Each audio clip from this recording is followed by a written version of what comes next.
My name is Hoang, Hoang, and I am an illustrator based in Canada. And a lot of the work I do is exploring Vietnamese mythology and history and culture. Welcome to The Vietnamese. I'm your host, Kenneth Nguyen. Being part of a culture of nearly 100 million Vietnamese people in the world today comes with a lot of pain, proud history, and privilege. Join me as I highlight and explore the Vietnamese experience from all over the world. What does it mean to be Vietnamese to you? I think it depends on, your experience, and each generation has a different experience.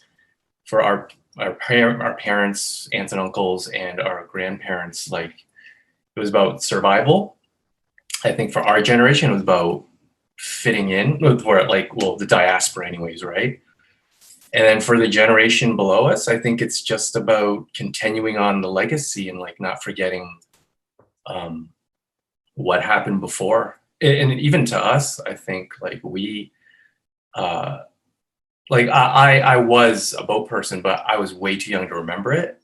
So I think it's kind of my duty to know what happened and keep it going, keep the information and the history alive in culture and stuff, Yeah, you do a lot of that through your work.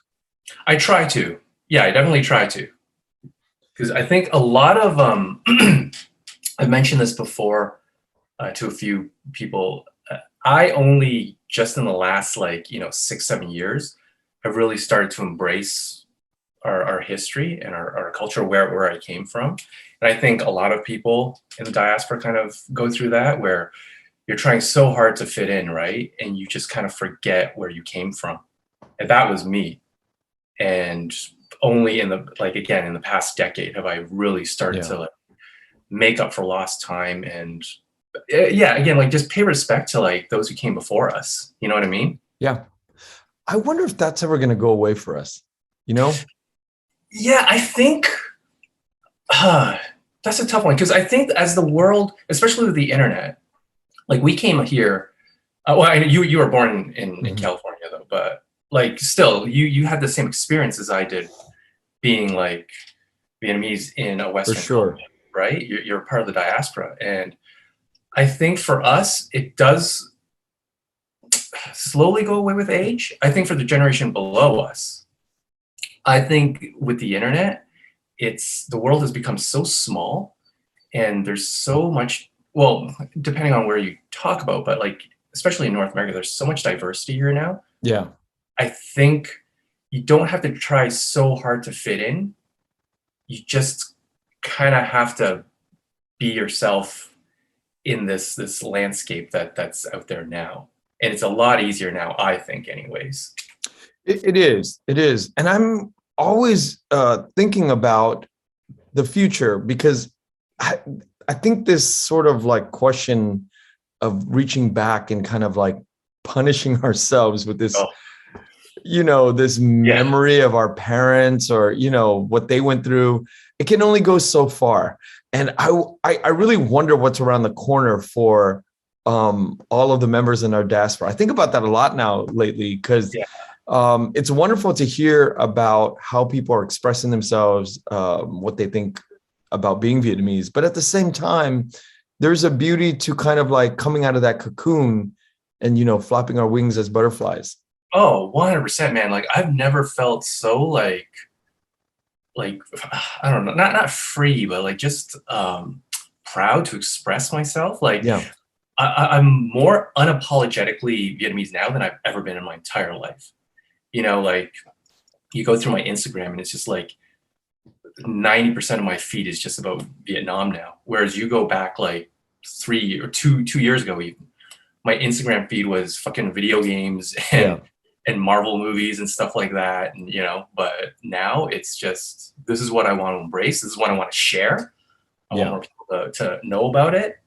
And this is kind of my way of doing it. But do you feel I just wanted to kind of ask you, when you're talking about our parents, do you feel there's that guilt that we didn't endure what they endured? I used to feel that, and I'm glad that you're asking me that.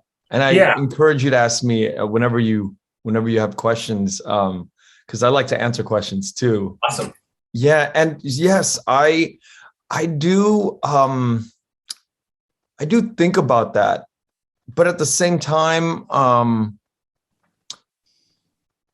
they didn't go through what other people went through per se.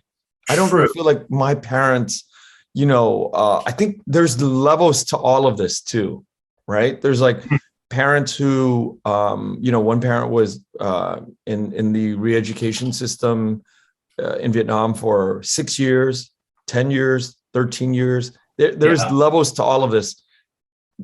3 years at the minimum. When they come out, if they had the means to leave in a certain way, an orderly departure program, that there's different ways that you develop this scar, the trauma, the hate, Sure. So my parents, got out a little bit earlier than most, and so they came here with a different sensibility, and I want to honor all of it. I want to honor that way of leaving. I want to honor the way of people having such trauma. I've had family members who parents, fathers basically perished in the re-education systems, and so Yeah.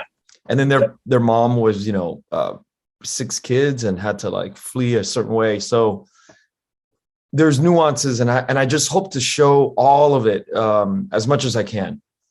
Yeah, you bring up a good point, because like I always kind of felt like, we went through this shit, and it's like, wow, we survived, and yada yada yada. And then I started listening to the Vietnamese Boat People podcast. Yeah, Tracy, yeah. Mm-hmm. And man, the stories on that. Yeah. And then I asked my dad like what our journey was like. I was like, we got it kind of easy. Mm-hmm. Like relatively easy. But then again, but by doing that, now we're comparing trauma, and that doesn't seem right either. It's like, well, I had it bad, but then you had it worse, so I feel bad for you. But then I had it worse than you, so you should feel bad for me. And it's like, what are we doing here? But that does go through my head. I'm like, we're lucky. We're so lucky that our journey was relatively smooth, all things considered. Yeah, and this is a really important discussion, because it also inside of our communities, I mean, everywhere from I'm imagining African American or Pakistani or wherever you go in the world, there's like levels to everything. And many times I feel like the polarity, the extreme sides of discussions are the only ones that are being covered. And so it's so important to discuss nuances and the in-betweens, the grays of, because that's sort of where most people are living. Nobody, just 100%. Not everybody's living on, the extremes. People are living a lot in the middle, and having that discussion of in the middle, I think, brings everybody closer, not just black and white or, Asian and Mexican, but within our community, within our own Vietnamese community, it brings us closer. For sure. Yeah. Now, I am on your Instagram quite a bit last week, and man, you are a funny dude. I was reading this stuff and I was like, dude, this guy could easily be a comedian writing comedy. It's some fucking funny shit. And it's funny because it's smart and it's intelligent. And thanks, and I'm like, I was distracted. The art was like, for me, like kind of in the background. I was like reading the captions. I was like, this is some funny shit. It was like, I think you were talking about Lady Jill, and in God, you hit it like twice. You're like, she could have been, it was like something about the heavyweight in the. Oh yeah. It was when she beat Stone Cold for the at even with Vince McMahon there, she took him out. She took both of them out.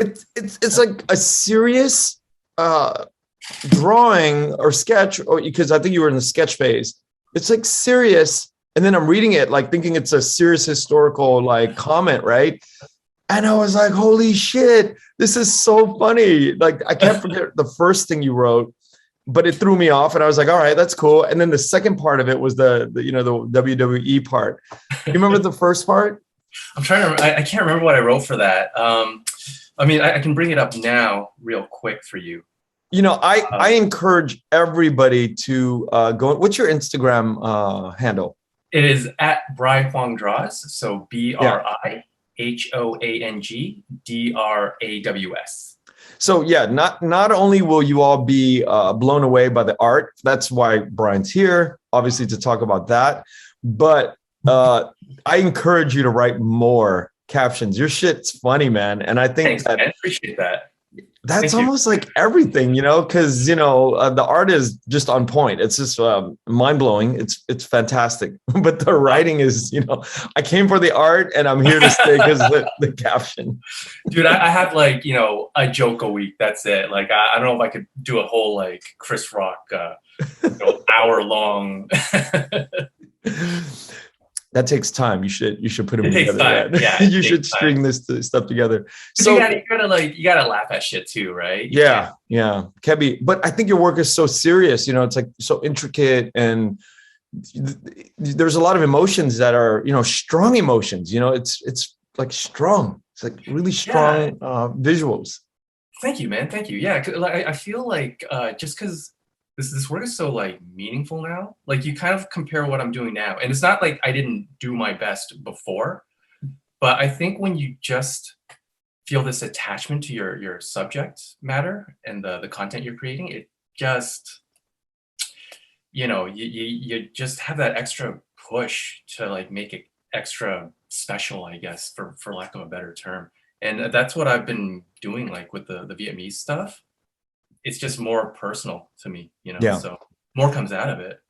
You know, I'm trying to move away from this format of going, you know, chronologically with people's lives. I'm gonna go everywhere today because I think go nuts, man. I'm ready. Yeah. So when did you start to figure out this style?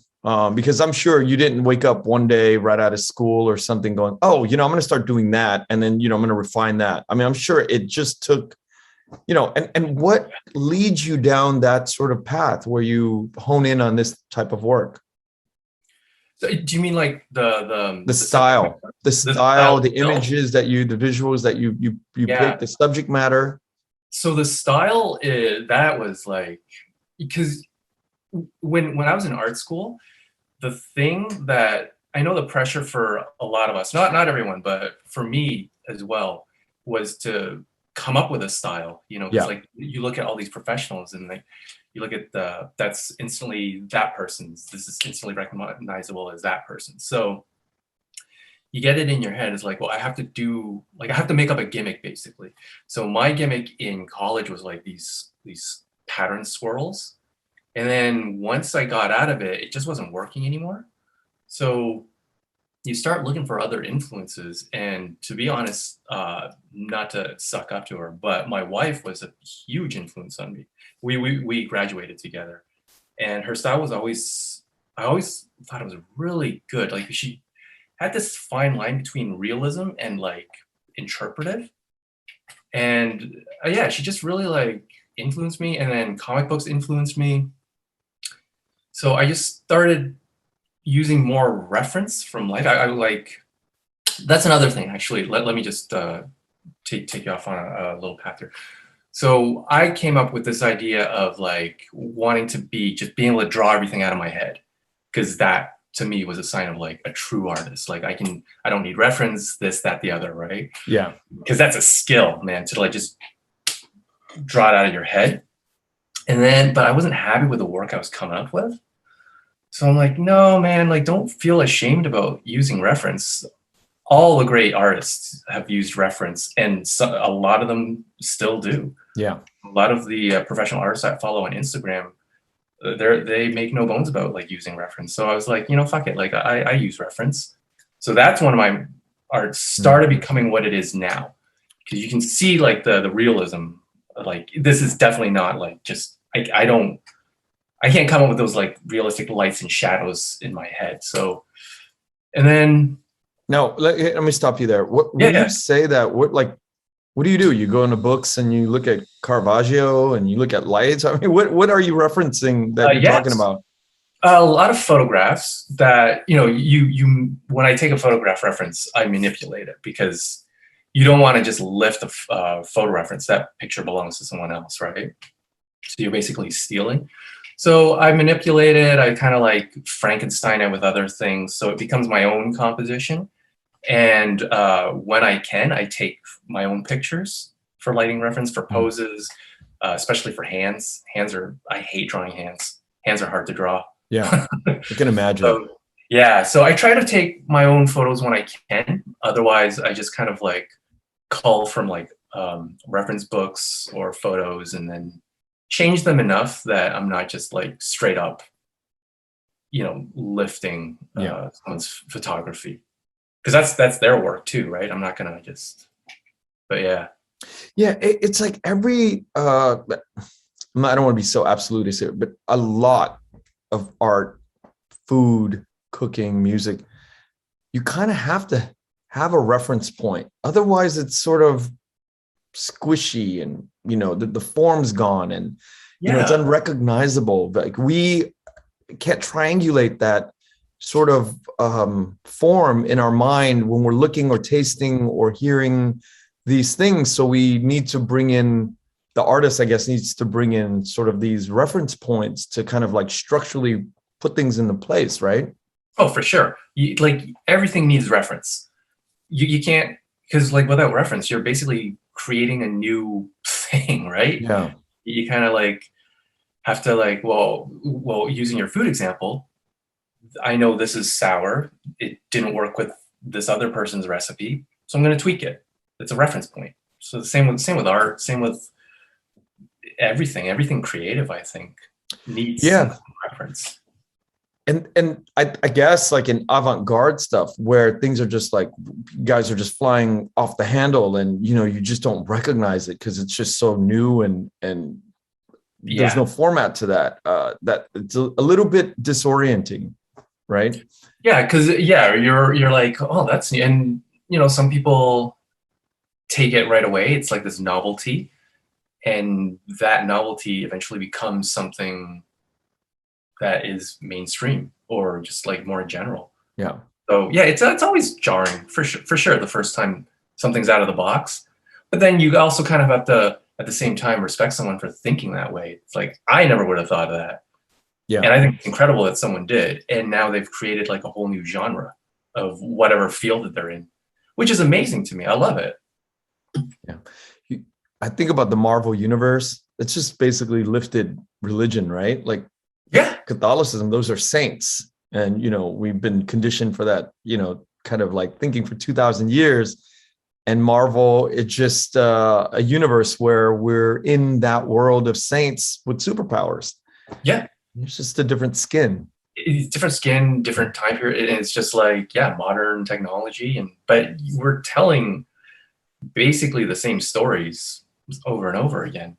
Even our own like Vietnamese mythology, heavily influenced by Chinese mythology, was heavily influenced by European mythology, which came from, like Greek and Roman mythology. Like, you could go all the way back, And that brings me to this question of these renditions that you have, these references that you have. One thing, this is such a weird question, but one thing that I noticed with, I think it's the Lelai and the Hoang Kim, right? Yeah. The face of King Lelai, right? Yeah. It has African features. Oh, really? To me, yeah. I felt like it was just very like African features. And it was, again, strong is the way I describe the art that when I look at your art, and I don't mean like strong, like the technical side is strong. I'm talking like strong, fierce imagery. Yeah. And it just conjured up, a very African face to me. So I'm surprised of your reaction. I'm surprised that you're surprised. Definitely not my intention at all. I was kind of like, I know for one kind of influence, I was actually looking at some samurai warriors, like Japanese, and then just kind of like melding that with like just random Vietnamese faces and just taking features and mixing them together. But yeah, the basis for that was actually Japanese, the face. Yeah, and I bring that up because images that we associate with in our culture sometimes, whether it's religious culture, like how we depict, what we see depictions of Jesus Christ, this white man who's like clean, handsome, right?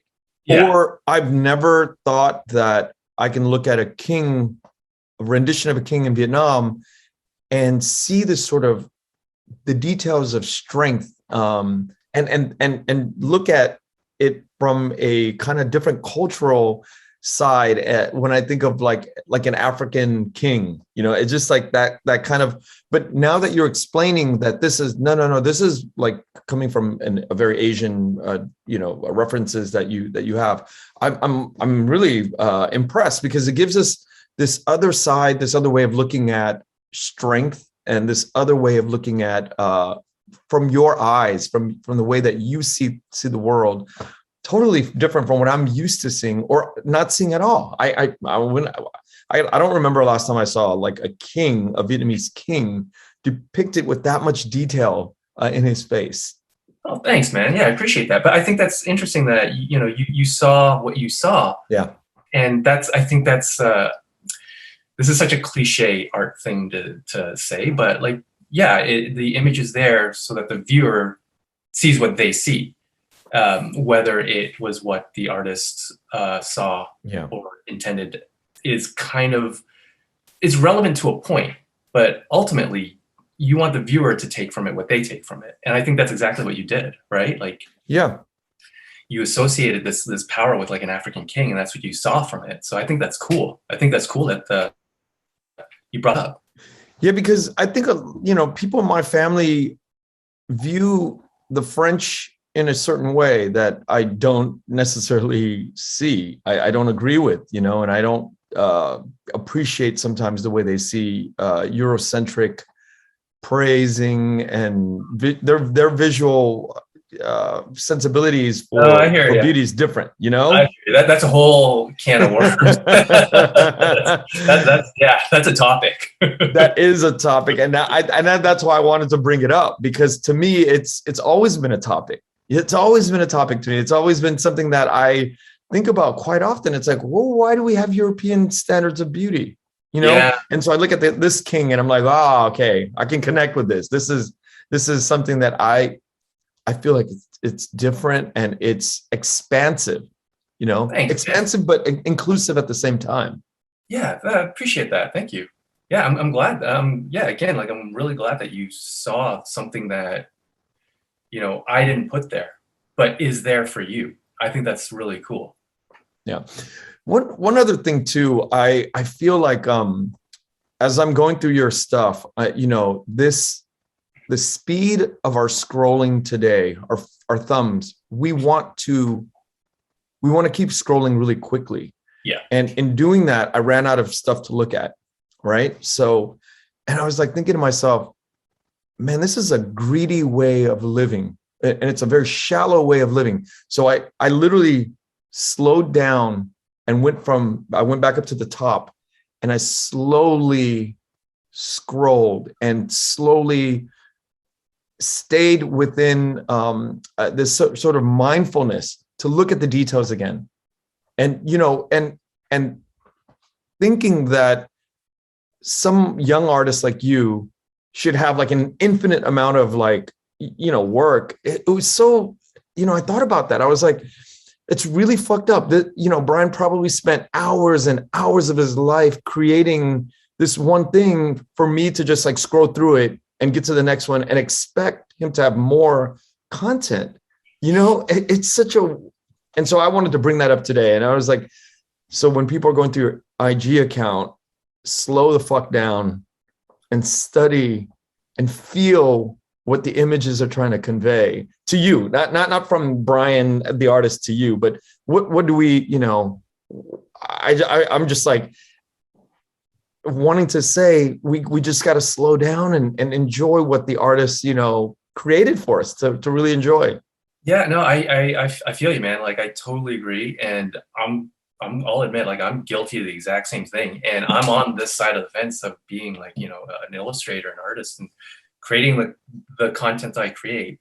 I do the same thing to other artists. I'm like, this is awesome, this is awesome, this is Yeah. awesome.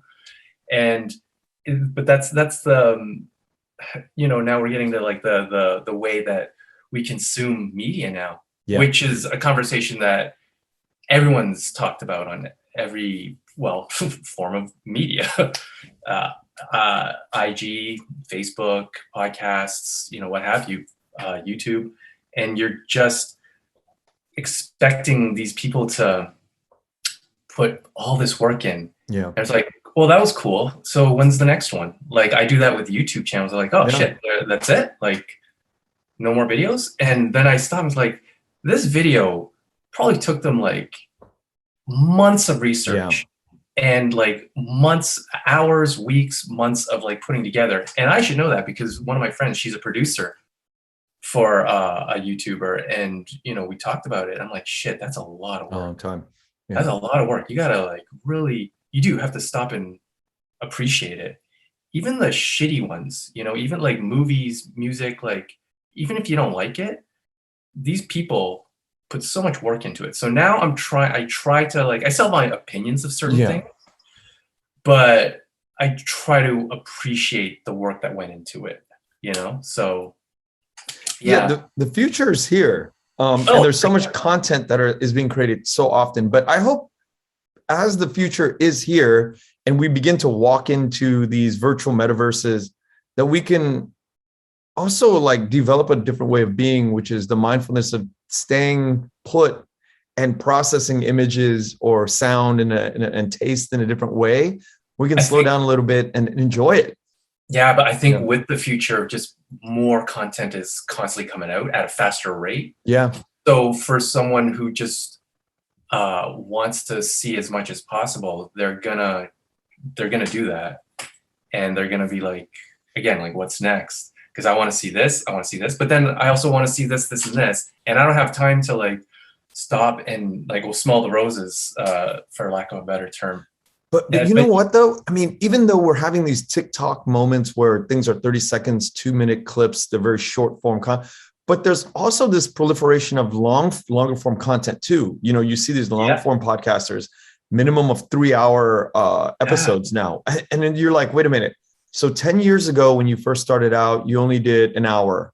And how is it that throughout 10 years that things are getting longer for those guys? I'm not going to name names, but there's not just one of them. There's many of these guys that are going deeper and deeper with their guests. And I think that's a trend that they know something about because they're massive podcasters. There's a trend there that's happening that I'm paying attention to because, I'm in the space, and, maybe 90 minutes, an hour is not enough anymore for some people because, what if there's so many fans of Brian Hoang out there that just want to know more, right? Or, in 5 years, you get commissioned by Marvel to create some, and I'm putting it out there, create, these visuals for a Vietnamese Marvel character, and they come to you, and then people are like, all right, let's go back. Oh, fuck, we only have 90 minutes of Brian 5 years ago on the podcast. And so it's people want to get to know the genetic thinking, of Brian's, art, I'm just putting it out there, but there's a trend to go longer with these sorts of podcasts. And, in the next 5 years, I don't want you just to be here once. I want to see you back over and over as your art. I hope so, man. I totally hope so. But kind of going back to what you're saying about like long format, I love like, your podcast, like you do an hour to an hour and a half. Yeah. And I love this, like, that is short compared to some other podcasts, but you do get a sense of like the person you're talking to.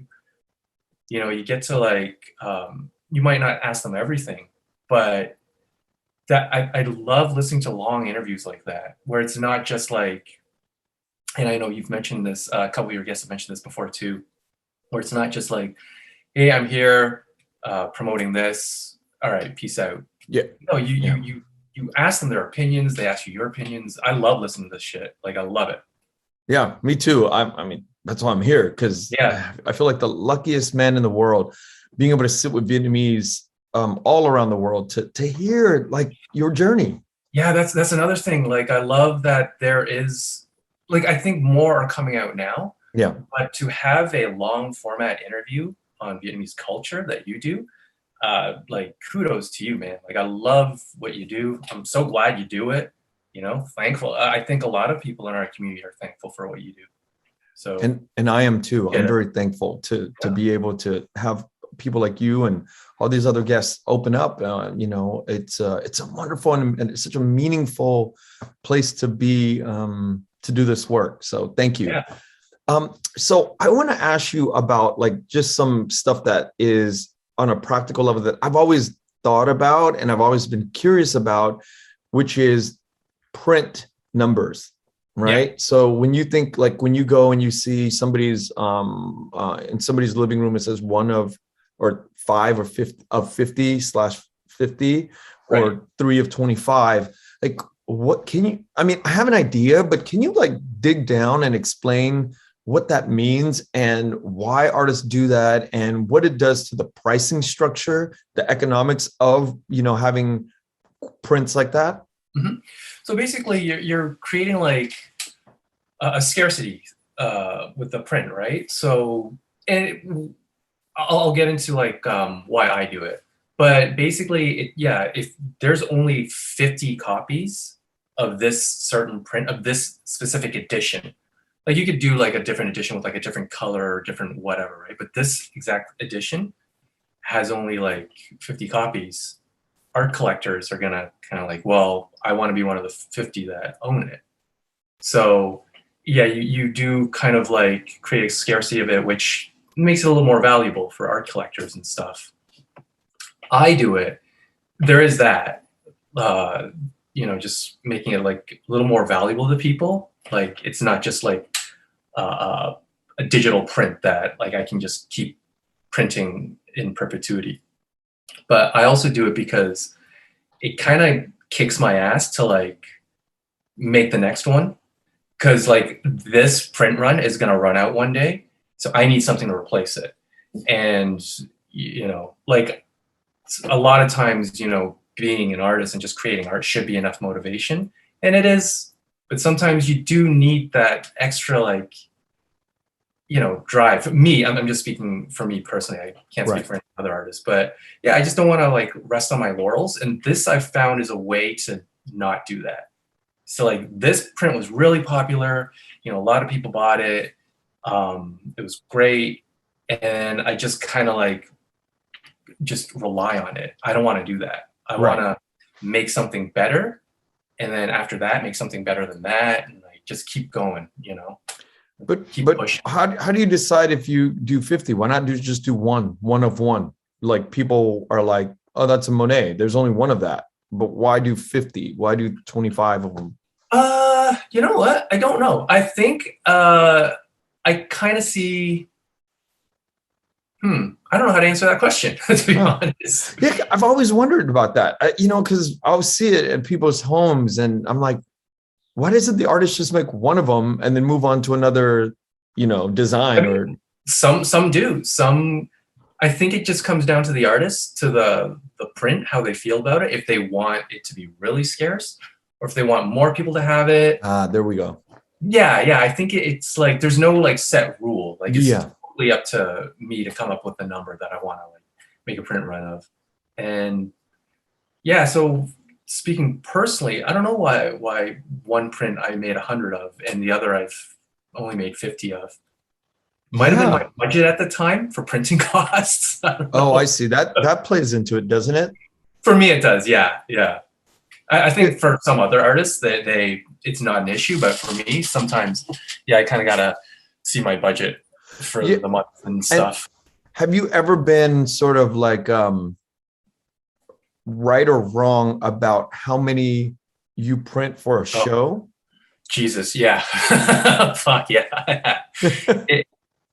It's different for every show, which is kind of keeps me on my toes, but at the same time, I'm like, at one show, I sold out of this, so I better bring more of that, and this one barely moved, so I don't need to bring a lot of that. The next show, it's completely flip-flopped. I'm like, what the hell? You know, it's so unpredictable. And same with print runs too. Like, I'll do like 100 of one print. That'll be my print run. And I think it'll sell pretty well. And it moves, but then I'll do another one with only like 50 and it sells out in like a month. So it's so hard to like, gauge. Yeah, totally, man. Totally hard to gauge. It's impossible to gauge. Even with, like you'd think comments on Facebook and Instagram and whatever social media would help gauge like the potential popularity of like a certain print. It doesn't. I'll get like one post and tons of people like, oh, this is awesome. I love it. Yada, yada, yada. And then so, oh, okay, I'll print more of that. I'll make a bigger print run of that. And it sells okay.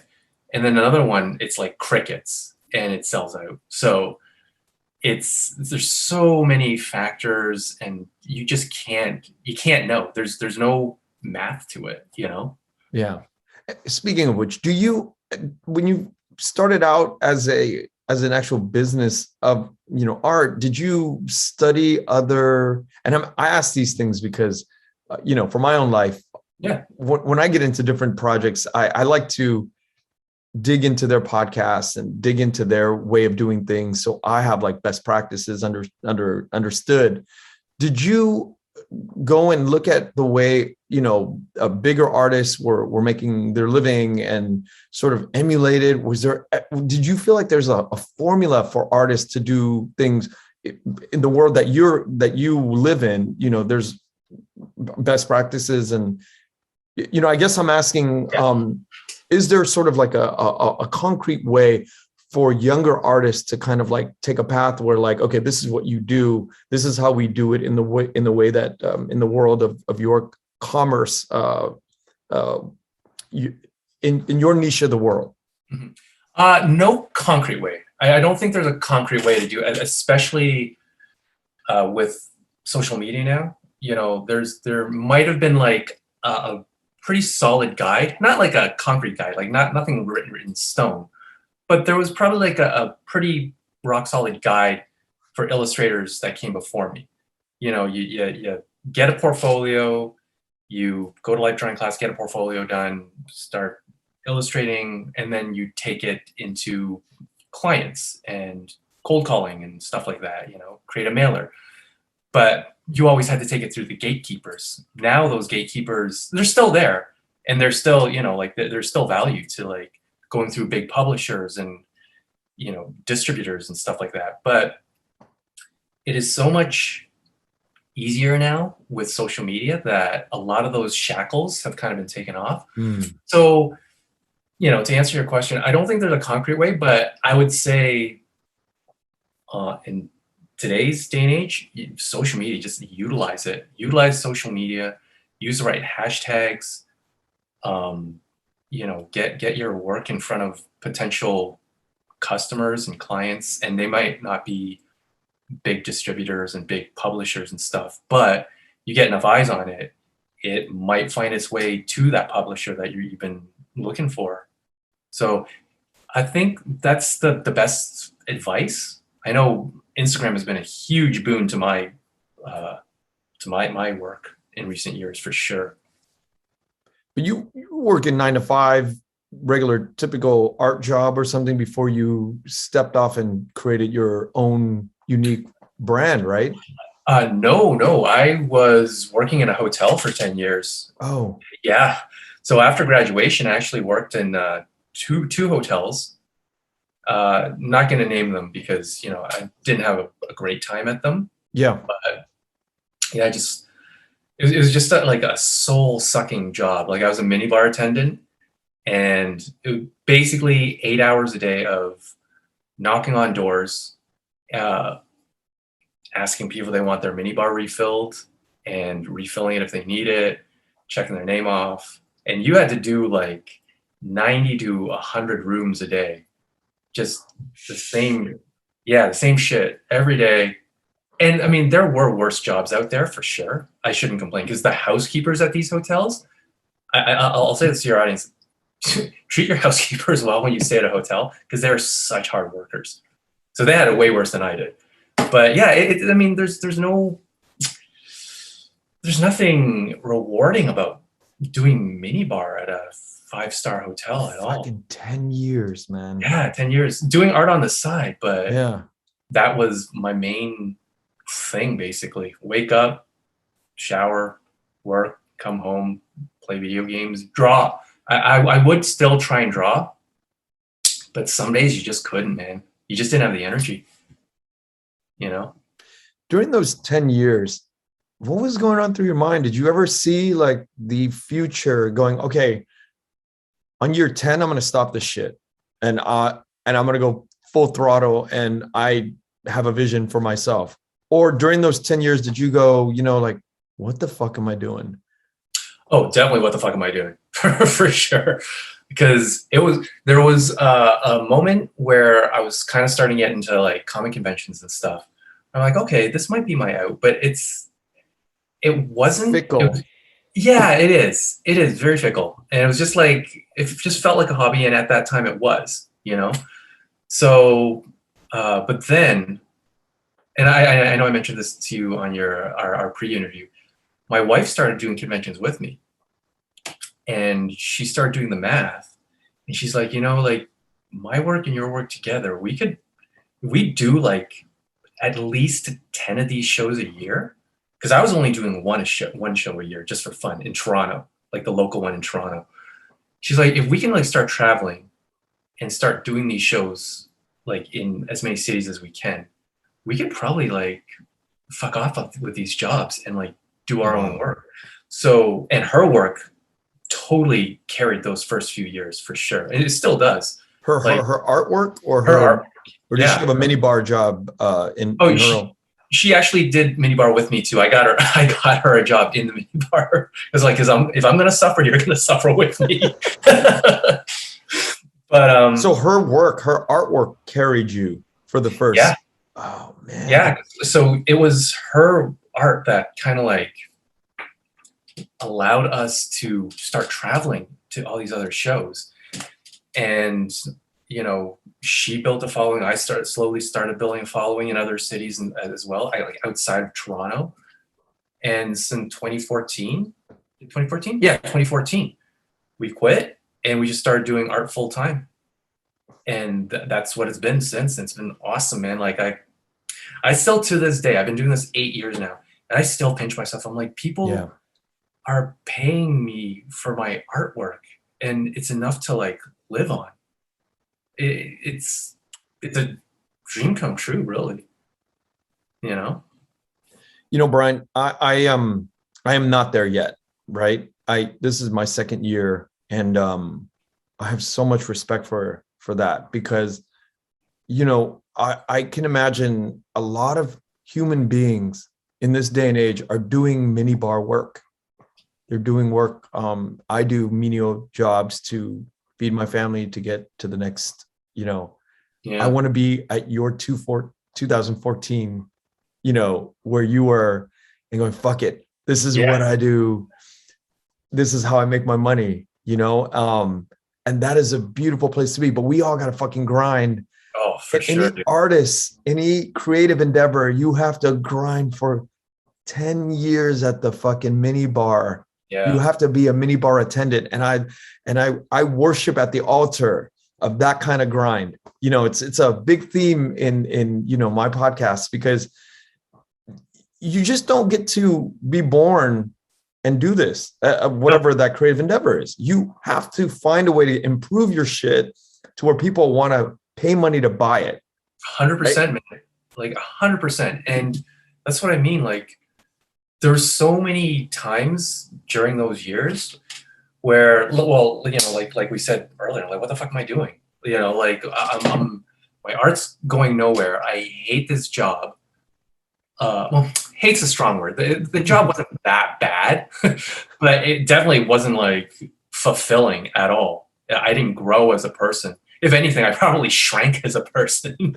I just became like this bitter, jaded, like, you know, fuck rich people and boss me around, get me this, get me that. You know? But can't remember what I was gonna say now. It's like I got on this rant about working at the hotel. Hey, this is what this is all about, right? Because we can rant about it. Yeah. You know? Yeah. But talking about Yeah, the journey, how difficult the grind was. And yeah, the grind. That's what it was. I was like, what am I doing?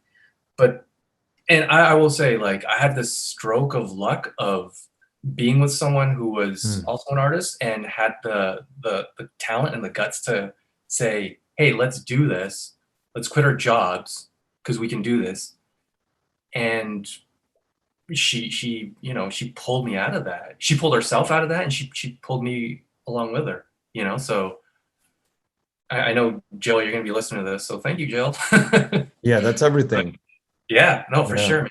that's everything. But I mentioned, like, even your podcast, you've only been doing it for like 2 years, you said. But I'm at a year and a half. look at the guests you've had on. But that's, again, 20 years in the grind, Yeah.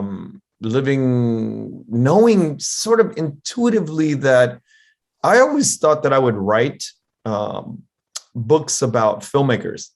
So the weirdest thing, because I'm around those guys a lot, and I thought one day I'm gonna just put together biographies, short biographies, and put in a compilation. Yeah. It was the weirdest thing. Like for a long time, I kept thinking, like, I'll work alongside these guys, and one day I'll put a compilation together. So I'll just try to expand the amount of filmmakers that I knew, producers, directors, actors, whatever, writers. And so at some point, maybe 5 years ago, I was like, okay, I see all these big long form guys, in the mainstream. I would love to do that. And, and it wasn't a reality because I suck at technology. That's why this new camera, I was so excited. So it's all about growth, man. It's all about growth.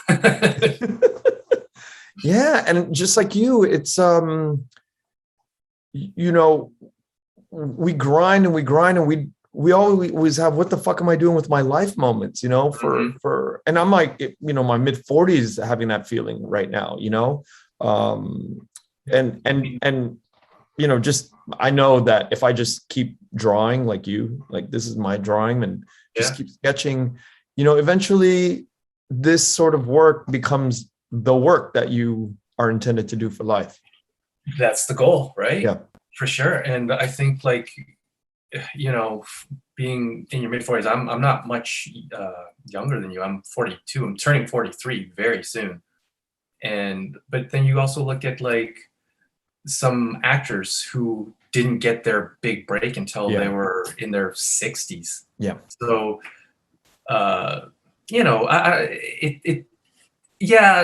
ideally you would like to kind of get into the industry while you're younger, but things happen the way they did. And as long as you get in, your foot in the door in whatever industry you happen to be in, and you kind of get to enjoy it and reap the rewards, I'm okay with, like, hitting my stride at like 42, So yeah, I agree. If you find the work, because it takes renditions, different versions of your artistic journey or creative journey to finally land on whatever hat you're meant to wear. 100%. Yeah, and if you enjoy the journey every step of the way, not the mini bar version, of that grind, but if you're enjoying the actual progression of the art and the creative endeavors that you're going after, that makes it bearable. It makes life bearable. Oh, totally. And you know what? Even with that mini bar, I really did not enjoy it at the time, but I'm so thankful for it, because when you are past it, you look back at it and you're like, that was part of the journey. Yeah. Like, it was a stepping stone. It was in some ways an eye opener. That had to happen for this to happen. And I always look back at, I'm being melodramatic here, but I always look back at miserable moments in my life with joy now. Because even, like, and I'll listen to, like, songs that I kind of tie to that era of my life. I was like, oh, this is, like, depressing and yada, yada, yada. But now when I hear those songs, they oddly make me happy, because I'm past it now. I'm in a better place now. I'm happy now. So it's a reminder of, That's such a good thing that you just brought up.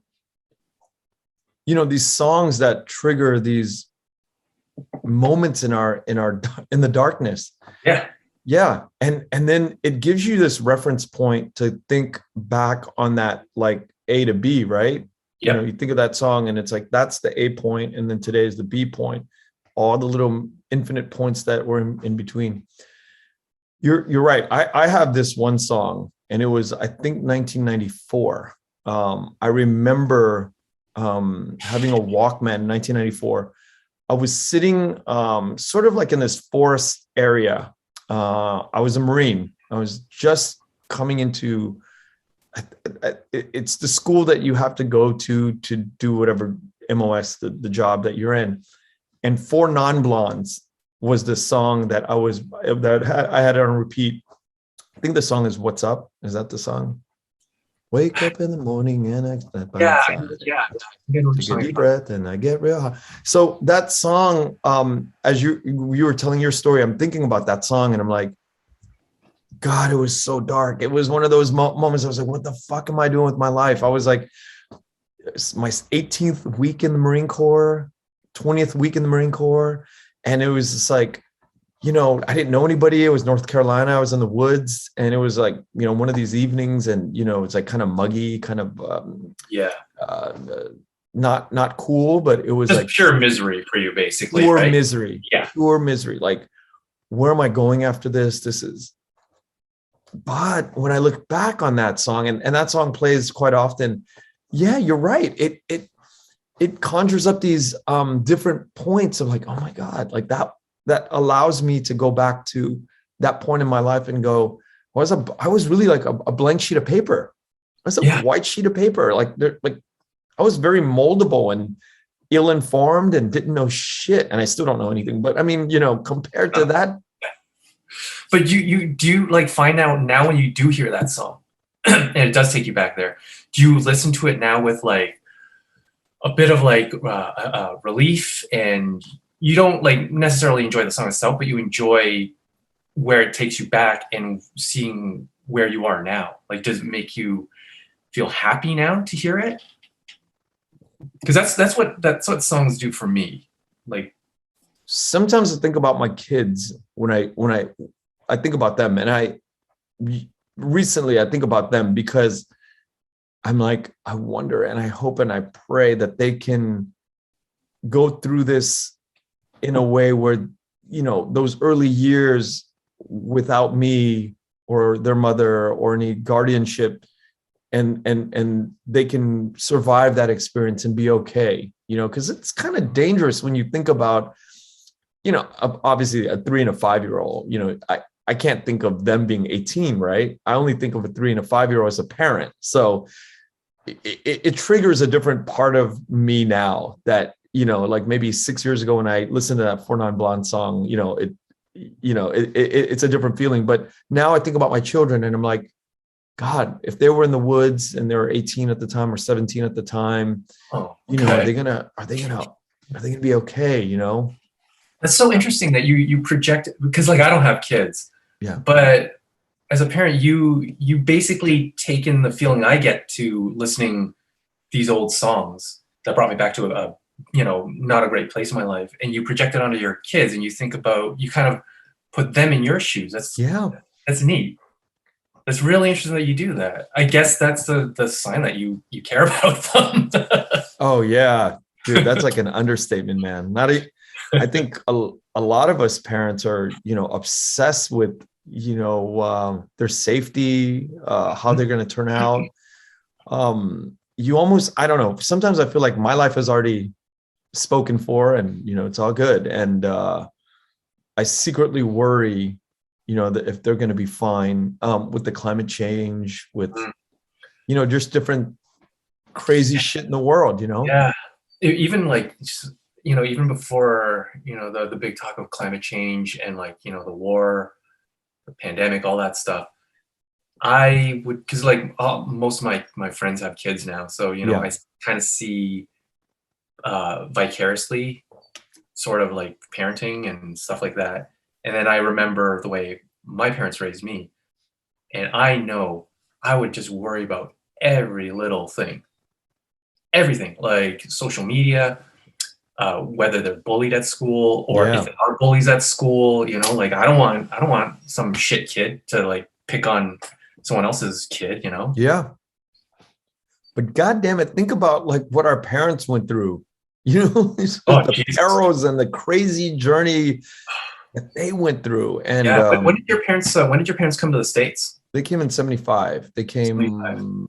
Oh, so right at the fall, or they left a week before the fall. oh, good timing. Yeah. You know, I don't know how my dad got the inside information, but he was a lower ranking officer. I'm not sure how he got the word, but he knew that this was going to go down on this day. Mm. He sent out telegrams, or he sent out pigeons, right? Yeah. The proverbial pigeons to his 3 or 4 older siblings and uncles and whatever. There's like 3 or 4 of them saying, hey, I have a boat that's waiting for you down at the there's a dock like San Diego or whatever, right? Yeah. Sort of like that. I chartered a boat. Your families are accounted for. Load up, get your ass down here at the dock. Here's the day. And Wow. none of them fucking went. None of them responded.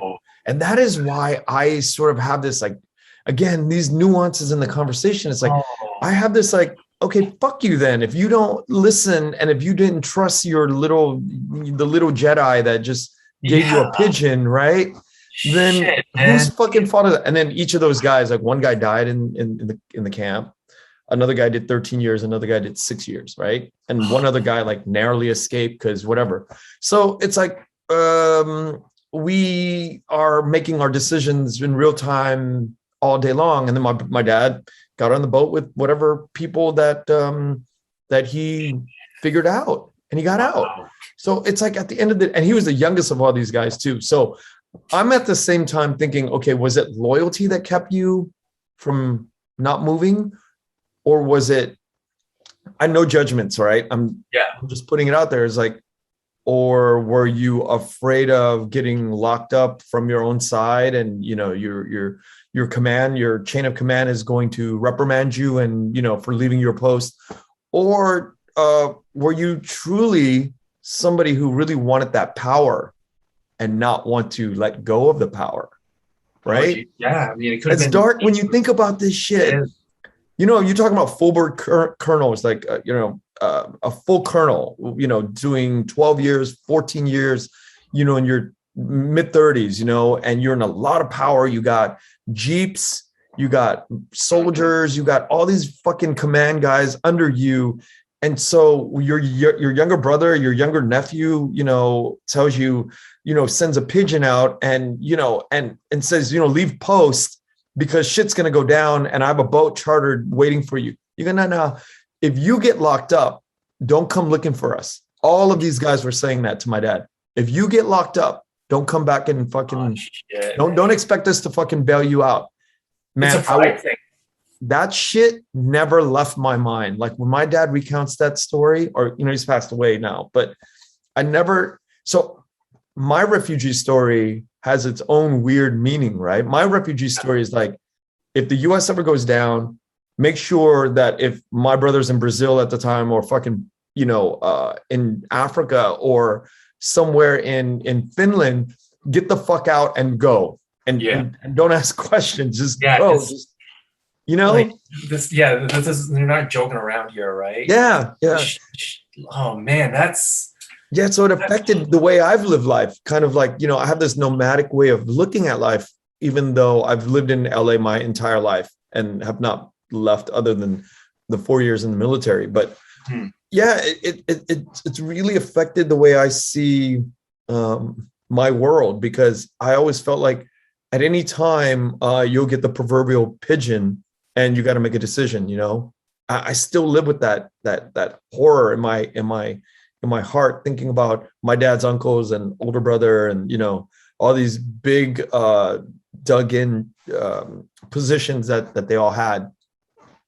Crazy. I mean, that's what I guess, like that's kind of like what generational trauma is, right? Like you don't live it Yeah. yourself, but your parents live it, and it, you know, it comes out in their daily routines, and you're gonna pick up on it. Yeah. And then in this case, he actually like told you literally what the story was, and you're like, well, shit, yeah, no wonder it was like that's man, I can't get crazy. over that, dude. That is crazy. Yeah, for sure. Some That's crazy shit. So like when I'm at a concert, I'm always looking at where the exit points are. It's crazy. You know, 80,000 people in the stadium or 20,000 people in the stadium. I'm like, where the fuck are the exit signs? I just want to make sure I got it safely. Don't go to any don't go to any Travis Scott concerts. You'll be fine. Yeah, man, it's crazy. Sorry, you just froze up for a second. Yeah. I'm wondering what the okay, I think it stopped. Okay, I think we're good. I want to shift gears into crypto and NFT for art. Have you gotten into it? No, I've had a lot of thought on it, watched a lot of stuff on it. I still don't fully feel comfortable jumping into it, and I'm not judging anyone who does, because I know there's a lot of hate for it right now. So I'm not jumping on that bandwagon. I'm not jumping on the hate wagon, but I just don't feel that it's for me, especially at this point. There's still too much I don't know about it, even with all the information out there. And I've had some friends that have gotten into it, and it's been great for them. But I don't know, like there's a stigma attached to it now too. With you've seen like the Bored Ape and that stuff, and I'm not gonna like shit on someone else's work, but this Bored Ape just doesn't like, it doesn't feel like art to me. It just feels like collectible. So this is gonna sound harsh, but it just looks like shit to me. Like Funko Pops. Yeah, and like I understand collectability and stuff, but it's just I don't like it. I don't like those Bored Apes. But that's not saying just NFTs and all. Like Yeah, just that corner of the yeah, market. there's this like, and that's a huge part of that market, right? So and again, like the NFTs that my friend does, they're legit. She puts effort into them. Another friend does NFTs, and he got in on them early, and he does these really cool like skull animations. Yeah. They look really they look dope. But then all of popular ones that all the celebrities are jumping on, I don't know, man, they just don't look good to me. And I don't want to like kind of get tied up in that. I don't know. It's hard for me to comment on NFTs without sounding like not shitting on them. Yeah, I get it. I get it. Like, and I totally appreciate, I appreciate your point of view.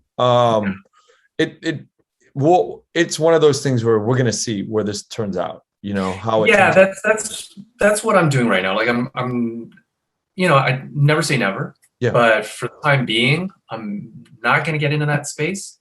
I might change my mind like 6 months from now, a year from now, if things get better in that space, if things are a little more, you know, legit with certain transactions, and there's the environmental impact that everyone talks about as well. I don't know enough about that to get into it.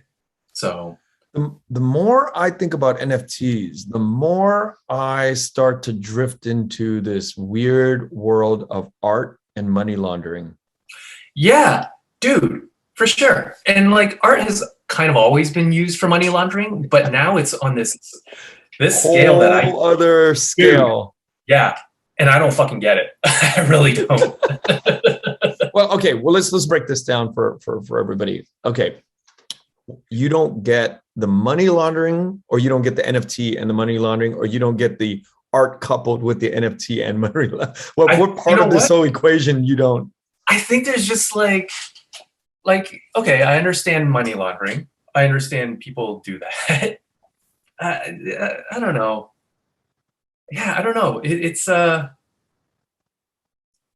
shit, I don't even know what to say. Well, okay, Like, let me ask you this. Yeah. Yeah. What were you gonna say? Are you gonna say something? Well, I was just basically like, I don't want to like shit on NFTs, but I also don't want to be part of what a lot of it is used for nowadays. Yeah. You know, 'cause, yeah, there's like a lot of scamming, a lot of art theft. That's another thing. Oh, And really? oh shit, tons of art theft. Like people are just pulling people's work off of like Instagram and DeviantArt and all that stuff, and they're just like throwing it up there, and they're selling for thousands of dollars. Just like random people. Oh shit. Yeah, and there's nothing You can do about it. There's nothing. No. It's just like, well, your work was stolen. There's shit I can do about it. You know, there's no governing body. There's no, because yeah, like the crypto space is so, it's unregulated, Wild right? West. So yeah. So who am I gonna complain to? So this whole thing about, I think it's Hunter Biden, right? Do you follow this stuff? Not the recent stuff, but I kind of had to take a tiny break from politics, just a little bit. But I think Hunter Biden what are you is the gonna bring guy up? that, I think it's Hunter Biden. I'm pretty sure it's him, who I think is a decent artist, but his shit goes for millions and millions of dollars, right? Wait, Hunter Biden's an artist? Is it Hunter Biden? One of these political Joe politicians? Joe Biden's son? kid, yeah. Oh, I didn't know that. It's got to be Hunter Biden, I think. Yeah, because there's just so much going on around it. So this is what I like, you know, I kind of been paying attention to. It's like, it's one of these guys. Let's just call him Hunter Biden for now, but you know, Yeah, for argument's sake, right? Yeah, I could be very wrong. So he put something together, he draws something, and he moves it for millions. Yeah, It's perfectly fucking legal. yeah, that's the thing. Right? But here's the thing that pisses me off. Like, if he made it himself, if he's the artist, that's cool. You know, like get the money, right? No, I think he is the artist, but the thing is this: he's in a position in government to take money. I see what you're saying. And yeah, in any weird capacity like that shit's going on, right? Let me take. Yeah, it's dark. That's another debate right there. Like, I mean, because if he's not directly involved in politics, but he can't not be because his dad's the fucking president, right? So it's kind of part of your world. Are you? Oh shit. I mean, what other thing in the world can you create out of thin air? Put it on canvas, make a sculpture, whatever the fuck you do, that you can go, you know what? I want 5 million for that. Oh, geez. Right? And then you just take 5 million for that arbitrary creation. See, it's not the getting the 5 million for the creation I mind, because that's what art is, right? Like you're an artist, you're a creator, you created something and you're getting paid for it. Now the conflict of interest is like the politics involved. I don't understand the legal stuff around that, so I can't really comment, but there's nothing anybody can do. Yeah. There's nothing anybody can do. It's very fascinating. My beef is with the people just like taking screenshots of other people's work and them selling it for whatever amount of money, right? Yeah, that's a different conversation. This is a different conversation. I'm talking about like, you know, you're handing over money to a politician in a way that's completely legal, you know, and you change the course of humanity based on this kind of shit, you know?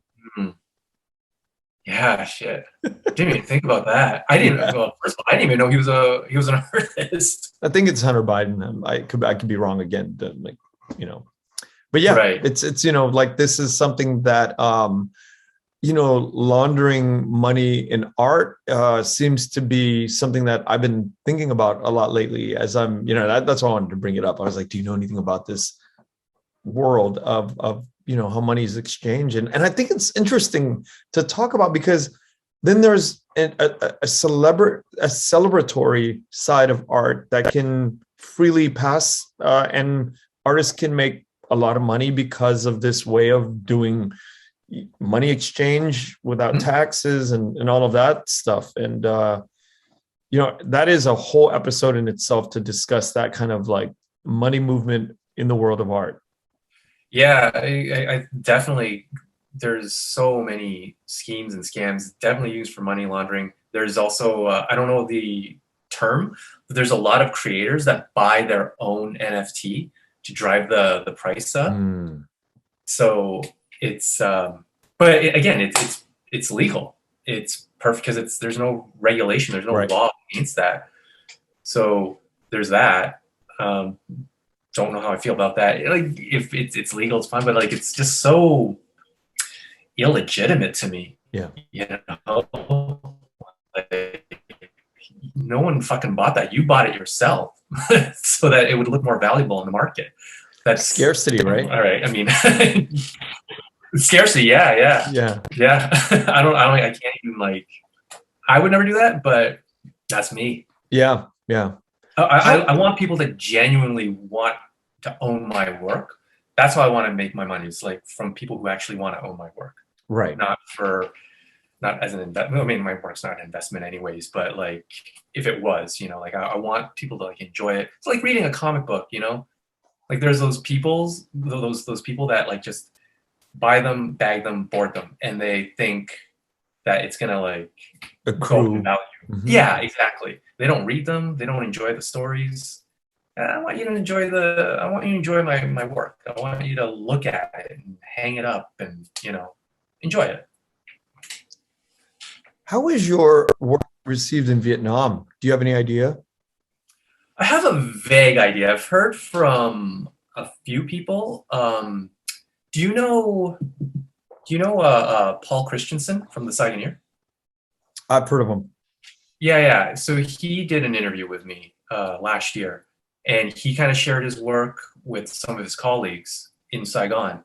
And from what he told me, it got really good feedback. Apparently, he was like, you know, when you come back here, bring some prints. Let me know, and I'm gonna get an order, because I've talked to a lot of friends who want to like buy your prints. Have you ever been to Vietnam? Born there, and then didn't go back until 2019. Oh, okay. So recent. Recent-ish. So yeah, I was born there in '79. We left when I was 2. And you've never shown in Vietnam or exchanged money for your art? No, not in Vietnam. Most of my market is the States, and then Canada, and then after that, just like Europe in general. Like, I've had customers in UK, Germany, France. I think the closest I've shipped to Vietnam was Singapore. I had a couple sales in Singapore. Yeah. You brought up something in a few sentences ago. You said something about your work is not, or your art's not an investment yet, or something like that. Yeah. When does that start to happen in the world, in the life of an artist? Like, people start buying it as investment pieces. That's up to the public. If I could control it, I'd make it an investment now. It's just about like what dictates that? Sorry, go ahead. Yeah, what triggers that way of thinking in the public? To be honest, I don't really know. I think it's just demand, right? Like, you get on the right projects, you get the right eyes on it, you get the right people to promote it. That's not always the case, but like, those are always big factors. And more people see your work, more people want it, and you just become more prolific. Like, you look at James Jean. You know the artist James Jean? No. He's just killing it. He killed in the art. I don't even think he does it for money anymore. He just does it because he wants to now. He started out, I don't know where he started out, but he did a lot of covers for DC Comics back in like the early 2000s. Then after that, he just started like, and this was on top of his own personal work too. And then he just started doing more of that, gained more notoriety. And then I think he had his art officially printed on Prada or Gucci or something like that. I can't remember, but one of those like Mega you know, brands, money. Yeah, the mega brands. yeah, And he just like blew up. And yeah, now he's living the good life. And his work still now, it's so different, but you can tell he's gotten so much more experimental. And I think it's awesome. Like his work is still really good, but now he's just doing it for the joy of it. It seems anyways. Like I don't know personally, but that's what it seems like to me. I have an So observation. It's like when I think of filmmakers, artists, chefs, who are making, creating, I think of your early days, first years, as you're putting things together, but it doesn't have the signature mark of a Brian Hoang, right? It doesn't have that like no, specific no. specificity of your fingerprint in there yet, right? Your DNA. Right. And I think as you go along, the DNA of the way, like as a podcaster, like I'll ask questions. Oh, that's his signature, or that's his way. But you don't develop that shit until you're like at least 10,000 hours, as Malcolm Gladwell says, right, into it.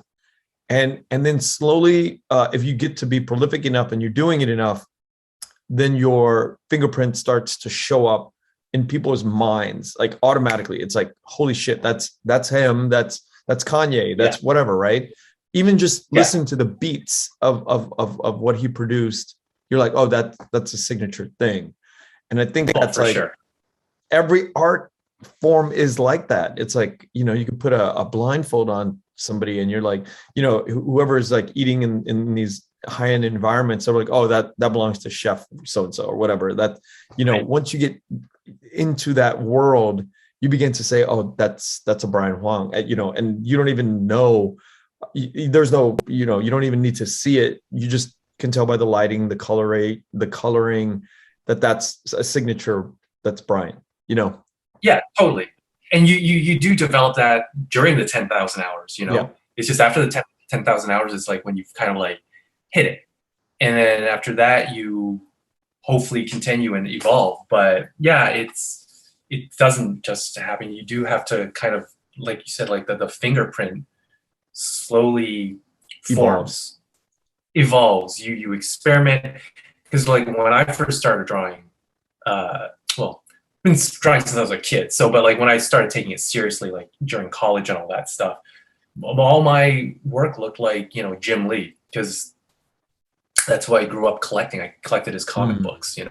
You kind of see everyone has developed this gimmick, so you try to develop that gimmick, and then after that, you take pieces of everything, and then you make it your own. So that's how it happened with me. Yeah. I can't wait to see more years of where you're taking this, because right now it's phenomenal. And I feel like you've done your time, but you're also growing, because you get to see the trajectory on Instagram, and it's beautiful. It's amazing. It's an amazing journey. Yeah.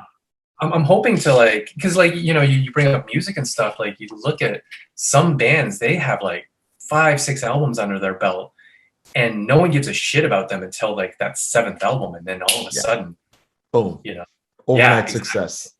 Exactly. 7 albums in, overnight success. Right. 15 years at it, and it's an overnight thing. Well, I know you're a big Tupac fan. He kind of hit big when he started he signed up with Death Row, right? Like when he started working with Dre and stuff. Like I think that's when he hit his stride. You know, I was just looking at a TikTok on Tupac the other day, and it was like the young, super young Tupac, very eloquent, speaking in a way that's like, you feel like he's a college student, and he's talking with so much respect about women. And then like, he talks about how Jada kind of like didn't give him time of day, where she's like, you're not a bad boy or whatever. And then like a year later, you see the before and after, the after video, and you're like, he starts using the B word, describes women as bitches, just makes that jump into becoming, you know, and as an artist, you know, whatever happened to him, that evolution took him in a totally different weird way. But you know, having bumped into Jada, that's what happened to him as an artist, you know, getting spurned by her. And that's the thing, like art comes from all these influences and life experiences, whether negative or positive. And man, it's crazy. Like, and then you look at it does. But then there's also just like a natural creative evolution, right? So there's that where there's just this jarring, like this shit happened to you, and you just went in this other direction. But then over time, you continue on that path and you evolve. And like you look at, and using another like group, the Roots, they start out kind of like jazz, like all live music, but just very hip hop, right? Yeah. Like really just Philadelphia hip hop. And now you listen to them, they're just, but these guys are amazing musicians. Like they've always been, but like now they're just like another level. It's not just hip hop. They like infuse everything, jazz, rock, like, and on the spot too, you know? I don't want to bring up the Roots because Black Thought's like one of my favorite rappers ever. So, but yeah, it's incredible to like listen to that, how you can have a jarring turn of about face with your musical style, but then you can also have this slow growth. And I think that applies to like art too, like anything creative, really. Yeah. You know? Yeah. And I think what we're talking about is sort of like a dexterity, you know? There's a dexterity when you add it long enough that you can, what you're talking about with the Roots, their dexterity, their mental agility to do their creative craft is on another level because they've done it so much. Yeah. Perfect word for it is dexterity. Yeah. So speaking of music though, like what are some of your favorite musicians? Like what did you grow up listening to? I grew up listening to a lot of different music, Vietnamese music, a lot of country music. Grew up predominantly. Really? Say again? Never had you pegged as a country guy. Yeah, well, being in the Marine Corps, you know, I was around a lot of country music. George Strait, Garth Brooks, Leanne Rimes. A lot of, you know, I went to a Garth Brooks concert by myself in '96 in San Diego. Dwight Yoakam. I mean, yeah, you name it. I was really in the mix with country music. There's a sort of a parallel to Vietnamese Paris by Night music and country music because the chord progressions and the simplicity of the you know, there's no dissonant chords. There's no like, you know, jazzy notes. There's no syncopation. You know, there's not a lot going on. It's very simple music.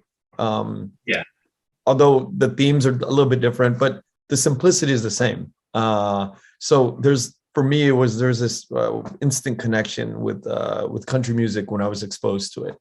Then that's awesome that you connected like the Vietnamese music to the country music, and that's where you kind of like that's how it hit you.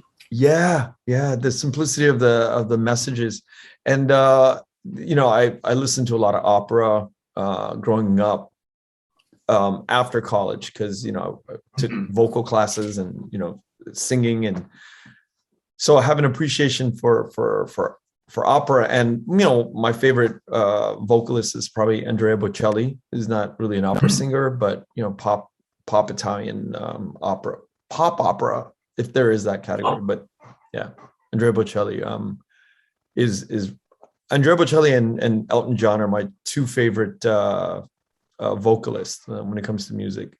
And then a lot of rap because I grew up in the inner city. But there is a real distinction between West Coast people and East Coast people. I cannot get in the East Coast rap. Really, eh? Yeah, it's just the weirdest, so the weirdest thing for me, man. Going through that, I was like, I mean, if you're talking about like just the labels themselves of like Death Row and Bad Boy, yeah, I always kind of sided more with like Death Row just because I liked Dre's beats. I thought he was such a beat maker. But man, and I know that they weren't part of Bad Boy, but I also really dug Nas and Wu-Tang and, you know, all those guys. So it's kind of hard to pick.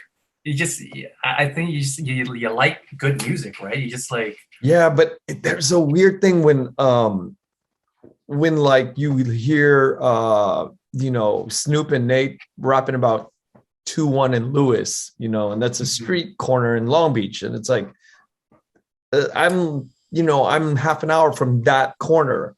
Yeah. Or, he raps about Crenshaw, all these West Coast, Dr. Dre raps about Crenshaw. I grew up like a 5-minute walk to those intersections. And so there's this sort of connection that, for me as a West Coast, kid in the 90s, I gravitate towards. And Tupac, his lyrics just reach out to me in a certain way that I can't connect with Jay-Z. I can appreciate the genius of a Nas or even the Roots. You're talking about the Roots, and I'm like, yes, they're the dexterity, the virtuosity of these musicians, but I still can't get into it. It's just not my Biggie. I can appreciate the genius of Biggie, but for me, it's like it's always going to be Tupac, because that's just the familiarity and Dr. Dre and Snoop.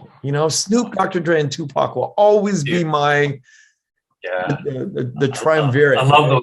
Yeah, but you bring up a good point too, where it's like there's like skill and talent, but there's also like connecting with your audience, and they're separate. They're together, but they're also separate things too. Like going back to the art thing, like I've seen so many incredible artists like on Instagram, on like just learning about them, collecting comic books, all these great illustrators. But why do some stick out to me and the others, who are possibly even more talented, I just don't pay as much attention to them? Yeah, I don't connect to them. There's a connection, and I guess for you it's like geographical, and that's something that counts. Like I know for me, like I don't, coming from Toronto, I don't really care about Drake, so. So for me, it's not a geographical thing, but there's just something in what they sing about, or the music. Like, I don't know. Like, I obviously can't relate to their life experiences because very different from my own. But maybe it's the passion they sing it with, or the way it layers on the beats. That it's just it's unexplainable connectivity, right? Geography is a weird thing, man. I'm going to say this. This sounds really woo-woo, it sounds really funny, but okay. So there's a specific dialect in Vietnam, in Saigon, right? Mm-hmm. There's this weird, and I'm not saying that I can nail it every time and hear it and nail it like, oh, that's where you're from. But there's this weird familiarity when a woman or a man speaks with me from Vietnam, and I go, yo, where Vietnam are you from? And then they're like, Phu Nhuận, right? And there's this, it's in Saigon, it's somewhere near District 1. And it's just weird because if their families, grew up there in the 70s, 80s, and 90s and 2000s, there is a way that they speak. And I can't describe it. I don't know how to describe it. But every time I've asked, and it could be a mental thing where they say Phu Nhuận, and I'm like, that's a majority of my mother's family grew up in there's a train track that goes through Phu Nhuận, and I can just hear the train tracks when they say Phu Nhuận. Like any stranger, and the way they speak, it's just a way of speaking that I feel so at home with my aunts, and I can feel like them making banseo in the kitchen as the train goes by. Because in the early 2000s, late 90s, when I went back to Vietnam, that's sort of like the kind of imprint that I got. I'm like, whoa, there's a lot of people talking like my mom and her siblings in this particular region of the city, right? This is tiny. And so every time I hear somebody speak, I'm like, oh, where are you from? And they're like, there's this easygoing way of speaking, and from people from Phu Nhuận, that area. And so, it's this weird thing that I have with geography. Same thing with Tupac and Snoop when they're rapping about these, like this 10, 20 mile geographic area that I grew up in. It's like this familiarity that we have, that we connect. Yeah, you know what they're talking about. You know exactly what they're talking about. So you get it. But so kind of touching on the accents though, can you understand when someone speaks Vietnamese with a northern dialect? Yeah, Northern, I yeah. can't. Like I can pick out words. I can understand certain words that kind of like enough to kind of get the gist of things, but man, like with me to understand Vietnamese, be so specific. Like they have to speak basically like my family speaks. They have to have the same accent as my family. So like when I listen to your Vietnamese interviews, I understand you perfectly. But I'll watch some YouTube videos and you know, they're like northern dialect and my wife will be like, what they say? I'm like, I don't fucking know. Yeah, yeah. It's you know, you get into some of the central highlands or whatever, at that you get lost because they're just so different from what we're used to. You know, there's some parts of Australia or Ireland or Scotland they're speaking English and you're like, what the fuck? You know, it's same Oh, thing. yeah, It's dude. this same thing. Yeah, I used to know this guy, John Boyle. He was Irish, and I could understand him when he spoke, but when we Yeah. went out drinking, and he would like, you know, 3 beers in, I'm like, I don't know what the hell you just said to me. I like we talk about music a lot, and he's like, blah, blah, blah, blah, the Cure, and I was like, Yeah. that's the only word. I was like, so does he like the Cure or he's not like the Cure? But it was English, but not. You know what I mean? And that's how I kind of feel when I hear Northern Vietnamese accent. Like I can make out words and I can make out, you know, enough sometimes to get what they're talking about, but I would not be You able know, there's to. an evolution of language in English, Vietnamese. What, you know, there's evolutions of language in pockets of the world in Vietnam that evolved without even some people in Vietnam and Saigon probably don't understand that Yeah. local, you know, colloquial, the vernacular, the local vernacular is not understood to people in the South. So if people in the South don't get it, how the fuck are we going to get it in the West, right? Vietnamese diaspora. It's almost impossible.